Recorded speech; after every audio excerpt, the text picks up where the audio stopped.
Hello students, स्वागत है आप सभी का फिर से अपने यूट्यूब चैनल सनराइज क्लासेस। हम सभी लोग पढ़ रहे हैं क्लास 10th के केसी सिन्हा मैथ्स। इसका एक्सरसाइज 1.1 हम लोगों ने ख़त्म कर लिया। अगले एक्सरसाइज की तरफ आज हम लोग बढ़ेंगे, एक्सरसाइज 1.2। इसमें आज हम लोग डिस्कस करने वाले हैं कि किस प्रकार से क्वेश्चन है। इसमें के सारे क्वेश्चन को हम लोग एक एक करके डिस्कस करेंगे, समझेंगे और बनाने का प्रयास करेंगे। मुझे उम्मीद है कि पिछले एक्सरसाइज का सारे क्वेश्चन आपको समझ में आया होगा। उसी प्रकार से इस एक्सरसाइज को भी हम लोग पढ़ने और समझने का प्रयास करते हैं। तो चलिए बिना देरी किए हुए आज के क्लास को हम लोग स्टार्ट कर रहे हैं। क्वेश्चन आपके सामने कुछ इस प्रकार से है। पहला क्वेश्चन आप देखिए, निम्नलिखित संख्याओं को अभाज्य गुणनखंडों की गुणनफल के रूप में व्यक्त करें। ये जो भी क्वेश्चन आपके सामने दे रखा है उसका अभाज्य गुणनखंड करके उसका गुणनफल के रूप में उसको व्यक्त करना है। तो चलिए देखते हैं इस क्वेश्चन को कैसे हम लोग बनाएंगे। सबसे पहले क्या करेंगे, जो दिया गया क्वेश्चन है उस दिए गए क्वेश्चन को हम लोग अभाज्य गुणनखंड करेंगे। 43 20 4320। इस दिए गए क्वेश्चन को हम सर्वप्रथम हम लोग क्या करेंगे, अभाज्य गुणनखंड करेंगे। दो से लगाएंगे, दो दूना चार, दो एक कम दो, दो छक 12, जीरो। फिर दो से लगाएंगे, दो एक कम दो, दो अठे 16, जीरो। फिर दो से लगाएंगे 540 बार में। फिर दो से लगाएंगे 270 बार में। फिर अभी हम दो से ही इसको लगाएंगे 135 बार में। अब ये दो से नहीं लगेगा, अब ये तीन से लगने वाला है, तो 45 से तीन बार में लग जाएगा। फिर तीन से हम इसको लगाएंगे तो ये 15 बार में। वंस अगेन तीन से ये 5 बार में। तो इस प्रकार से दिए गए क्वेश्चन का हमने प्राइम फैक्टर, अब इसको गुणनफल के रूप में आप व्यक्त कीजिए। कैसे करेंगे, तो आप काउंट कीजिए कौन सी डिजिट कितना बार है। तो आप देखिए, दो आपको एक दो तीन चार पाँच बार है, तो हम लिख सकते हैं दो के पावर पाँच। दो पाँच बार इसलिए दो के पावर पाँच गुने एक दो तीन। तीन आपका तीन बार है, तो तीन के पावर हमने तीन लिखा, और पाँच एक बार है। तो इस प्रकार से इस दिए गए क्वेश्चन का हमने क्या किया, सबसे पहले अभाज्य गुणनखंड किया और फिर उसको हमने गुणनफल के रूप में व्यक्त कर दिया। इसी प्रकार से ये क्वेश्चन बनेगा। चलिए आपको समझ में आया होगा ये क्वेश्चन। अगले क्वेश्चन को हम लोग देखते हैं। अगला क्वेश्चन आपके सामने ये रहा। हम क्या करेंगे, हम लोग 75 60 का हम लोग क्या करेंगे, फैक्टर करेंगे, गुणनखंड करेंगे। तो दो से हमने लगाया, दो तिहाई छः, एक दो सत्ते 14, एक दो अठे 16, जीरो से जीरो आपका कट गया। फिर हमने दो से लगाया, दो एकम दो, दो अठे 16, दो नम 18, जीरो। दो से लगाया, दो नम 18, दो चौका 8, दो पच्चे 10। अब दो से नहीं लगेगा, नौ चार 13 5 18, तीन से ये लग जाएगा। तीन तिहाई नौ, तीन एकम तीन, एक बचा, तीन पच्चे 15। फिर ये तीन से लगेगा, तीन एकम तीन, तीन पच्चे 15। फिर ये तीन से लगना है, तो तीन से ये कितने बार में लगेगा, तीन तिहाई नौ, एक तीन पच्चे 15, 35 बार में। अब ये पाँच से लगेगा आपको 7 बार में। तो इस प्रकार से इसका गुणनखंड हम लोगों ने किया। फिर इसको हम लोग गुणनफल के रूप में व्यक्त कर लेते हैं। कैसे, उसी प्रकार दो देखिए अब कितना बार आया हमको, एक दो तीन। दो हमारा तीन बार आया है, तो दो के पावर तीन गुना तीन हमारा एक दो तीन, तीन बार तीन आया है, तो तीन के पावर तीन, और पाँच, और एक हो गया 7। तो इस प्रकार से इस क्वेश्चन का आंसर आपके सामने ये रहा। हमने दिए गए क्वेश्चन का फैक्टर किया, गुणनखंड किया, देन उसको गुणनफल के रूप में हम लोगों ने लिख दिया। चलिए आइए हम लोग 3 नंबर क्वेश्चन को देखते हैं। 3 नंबर क्वेश्चन हम लोग देखेंगे। तो ये रहा क्वेश्चन आपके सामने 3 नंबर। 140, बहुत छोटा सा क्वेश्चन है, ये तो आपको आसानी से बन जाना है। दो से हमने 70 बार में लगाया, दो से 35 बार में, और पाँच से 7 बार में। तो इसका गुणनफल के रूप में हम व्यक्त करेंगे, तो दो के पावर दो, पाँच गुने 7। ये क्वेश्चन आपका इस प्रकार से सॉल्व होगा। चलिए इस क्वेश्चन को पॉज़ करके आप बनाने का प्रयास कीजिए 4 नंबर क्वेश्चन को, मैं इसको बताता हूँ आपको। इस क्वेश्चन को हम क्या करते हैं 5005 इसको बनाते हैं। ये लगेगा आपको 5 से, तो 1, 2 ज़ीरो और 1। चलिए आगे हम लोग इसको अब 1001 को लगाते हैं। ये 5 से तो नहीं लगेगा, 7 से 7 से कम 7 बचा, तो कम भाई 7 से ये 7 चलिए 11 बार में अगर इसको लगाएँगे तो 13 बार निकाल के इस क्वेश्चन का ये आपका गुणनखंड हो गया। सॉरी आपको आवाज़ नहीं गया होगा। हमने क्या किया यहाँ पे इस 5005 को गुणनखंड किया तो 5 से लगाया 1001 बार में, फिर 7 से लगाया तो 143 बार में, फिर 11 से लगाया तो 13 बार में। इस प्रकार से इसका गुणनखंड हुआ। अब इसको हम लोग गुणनफल के रूप में जो सजाएँगे तो 5 गुने 7 गुने 11 गुने 13। इस प्रकार से आपके चौथे क्वेश्चन का भी आंसर रहा। मुझे उम्मीद है कि ये चारों क्वेश्चन आपको अच्छे से समझ में आया होगा। आप वीडियो को पॉज़ करके अच्छे से देखिए जहाँ पे आपको समझ में नहीं आता है और आपके प्रैक्टिस के लिए हमने 3 क्वेश्चन दिया। अगर ये क्वेश्चन आपको समझ में आ गया होगा तो आप इस तीनों क्वेश्चन को आप बनाएँगे और इसका आंसर आप लोग कमेंट बॉक्स में लिखेंगे। तो चलिए हम लोग अब अगले क्वेश्चन की तरफ बढ़ते हैं। क्वेश्चन नंबर 2 क्वेश्चन नंबर 2 कह रहा है 23,775 में 5 का अधिकतम घात ज्ञात करें। तो 5 का घात ज्ञात करना है। 5 का घात ज्ञात करने का मतलब ये कह रहा है कि 23,750 पचहत्तर नहीं 50 सॉरी 23,750 में 5 कितना बार आया है? यही आपसे पूछ रहा है। तो 5 कितना बार आया है, ये हमें कैसे पता चलेगा? तो हमें सबसे पहले इस 23,750 को क्या करना होगा? गुणनखंड करना होगा। तो चलिए हम लोग क्या करते हैं इसका गुणनखंड करते हैं, फिर हमें पता करेंगे कि भाई इसमें 5 कितना बार आया है।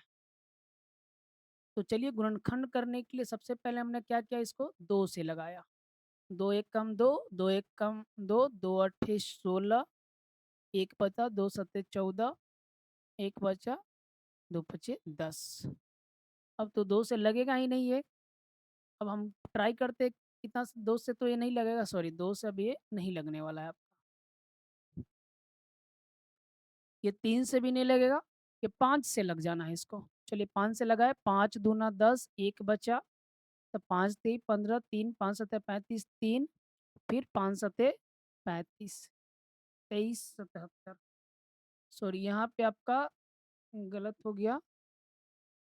5 दूना 10, 1 बचा, 5 तिहाई 15, 3 बचा, 5 सत्ते 35 तो 2 बचा, 2 बचा तो ये 25 बन जाएगा तो 5 से 25 5 बार में ये लगेगा। चलिए फिर आगे ये 5 से और लगने वाला है, तो 5 से मैं लगाया 5 चौका 20, 3 बचा, तो यहाँ 37 बन गया। फिर ये 5 सत्ते 35, फिर यहाँ पे 2 बच गया तो बचा 25। फिर अब ये 5 से ही लगने को है, 5 से इसको हमने लगाया, 5 नमा 45, 2 बचा, 5 पचे 25। 5 से ये लगाएँगे तो 19 पचे 95, 19 बार में लग जाना है। इस प्रकार से इसका फाइनल आपका फैक्टर हो गया। अब आप देखिए कि इसमें 5 कितना बार आया है, तो आप गुना कीजिए इसको देखिए 2 गुने 5 ए 2 एक बार हुआ, 1, 2, 3, 4 5 आपका 4 बार हुआ और 19 एक बार हुआ।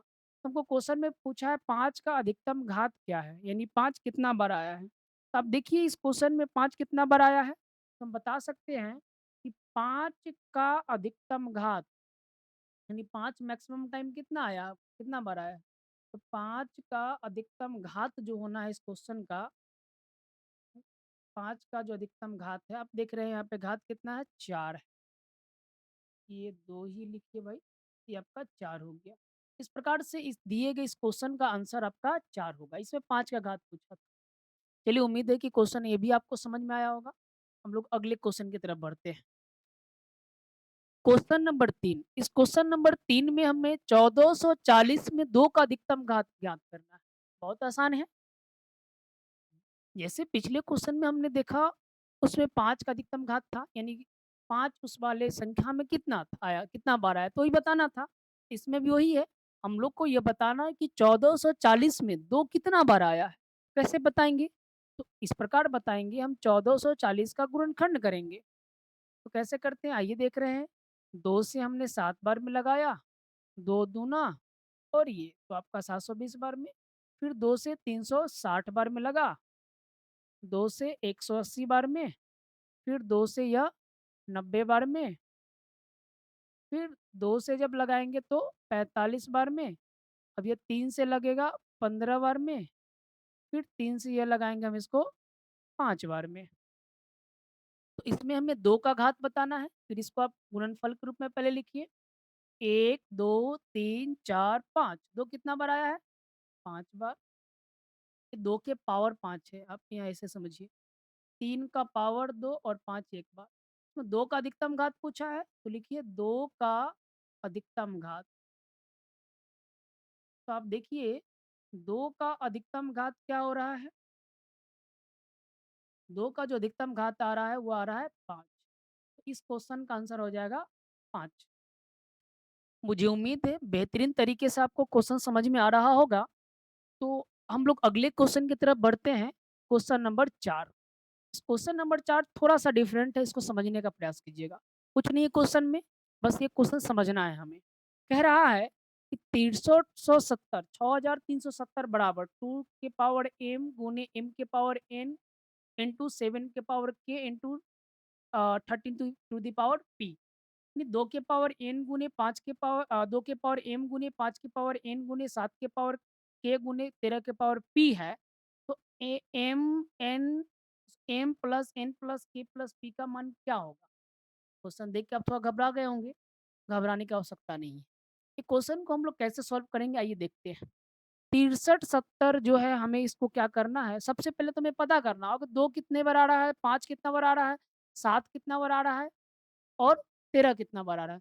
जो इसका घात होगा वही इसका वैल्यू होगा। तो हम लोग चलिए इसको इसके घात को निकालते हैं। बस घात निकालिए आपका क्वेश्चन बन जाना है। 2 को हमने लगाया 2 तिहाई 6, 2 एकम 2, 1 बचा, 2 अठे 16, 1 बचा, 2 पचे 10। अब 2 से यहाँ नहीं लगना है। अब हमें इसे कितना से 3 से भी नहीं लगेगा, 5 से लगाते हैं। तो 5 से जब इसके लगाइएगा, तो 5 से या 6 बार में 30, 1 बच गया, 5 तिहाई 15, 3 बचा, 5 सते 35। अब ये 5 से भी नहीं लगेगा, 7 से लगेगा। जब इसे 7 से लगाइएगा तो 7 नमक तिले 63 यानी 7 9 जा 63, 7 एकम 7। अब फिर आप इसको 7 से ही लगा पाइएगा, 7 से आप इसको 13 बार में लगाइएगा। तो इस प्रकार से आप क्या देख पा रहे हैं कि 2 के पावर कुछ नहीं है तो 1, कुछ नहीं तो 1। अब फिर 5 के पावर कुछ नहीं है तो 1, 5 एक ही बार है तो 1 लिख सकते हैं आप। 7 कितने बार आया है? 2 बार। 13 कितने बार आया है? 1 बार।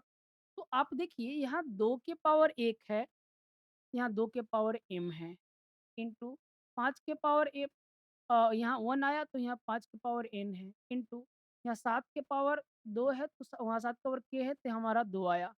13 के पावर p है तो 13 के पावर यहाँ 1 आया। तो यही जो पावर है ये इसका m का वैल्यू हो जाएगा, यह n का वैल्यू हो जाएगा और ये k का वैल्यू हो जाएगा और यह p का वैल्यू हो जाएगा। हमसे क्वेश्चन पूछा है तो हम पहले लिख लेते हैं m इक्वल टू हमारा 1, n इक्वल टू भी 1, k equal to 2, p equal to भी हमारा 1। क्वेश्चन पूछा है m प्लस n प्लस k प्लस p बराबर क्या होगा? m का वैल्यू 1, n का वैल्यू 1, k का वैल्यू 2 और p का भी वैल्यू 1 हो गया। तो जब हम ऐड करेंगे 1 1 2 2 4 1 5। इस प्रकार से हमारा m प्लस n प्लस k प्लस p का जो मान आ रहा है, वैल्यू आ रहा है, वो 5 आ रहा है। इस दिए गए क्वेश्चन का जो आंसर हो जाएगा, वो आपका 5 हो जाएगा। एक बार मैं आपको और समझाने का प्रयास करता हूँ।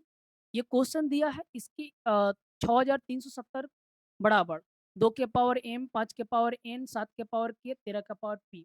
यह बता रहा है कि 2 कितने बार आया है। जितना बार 2 आया है वही उसका m का वैल्यू, 5 जितना बार आया है n का वैल्यू, 7 जितना बार आया है k का वैल्यू और 13 जितना बार आया है p का वैल्यू। तो हम जो हमारे पास क्या हुआ m का, n का, k का और p का जब वैल्यू आ गया, तो हम क्या किए, सबका जोड़ पूछा, योग पूछा, तो हमने सबको जोड़ दिया। इस प्रकार से 5 हमारा आंसर होगा। चलिए समझ में आया होगा आपको ये भी क्वेश्चन। एक्सरसाइज 1.2 का या पार्ट 1 वीडियो था,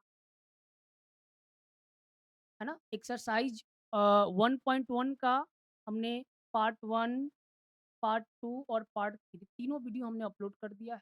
अगर आप नहीं देखे हैं, तो तीनों वीडियो मैं डिस्क्रिप्शन में लिंक डाल दूँगा, आप तीनों वीडियो को कंप्लीट कर लें, फिर उसके बाद में एक्सरसाइज 1.2 में जाइएगा। एक्सरसाइज 1.2 का ये पहला पार्ट का वीडियो है। आप इस क्वेश्चन को अच्छे से समझिए और दिए गए क्वेश्चन को बनाने का प्रयास कीजिए। और अगर आपका सपोर्ट रहा तो इसी तरीके से आगे यह सीरीज कंटिन्यू रहेगा। और आज का क्लास हम लोग यहीं पर समाप्त करते हैं। आपको वीडियो देखने के लिए थैंक यू। अपने दोस्तों को भी शेयर करें जो आपके साथ आपके क्लास में पढ़ रहे हैं। उन सभी दोस्त को शेयर करें जो आने वाले मैट्रिक एग्जाम का तैयारी कर रहे हैं।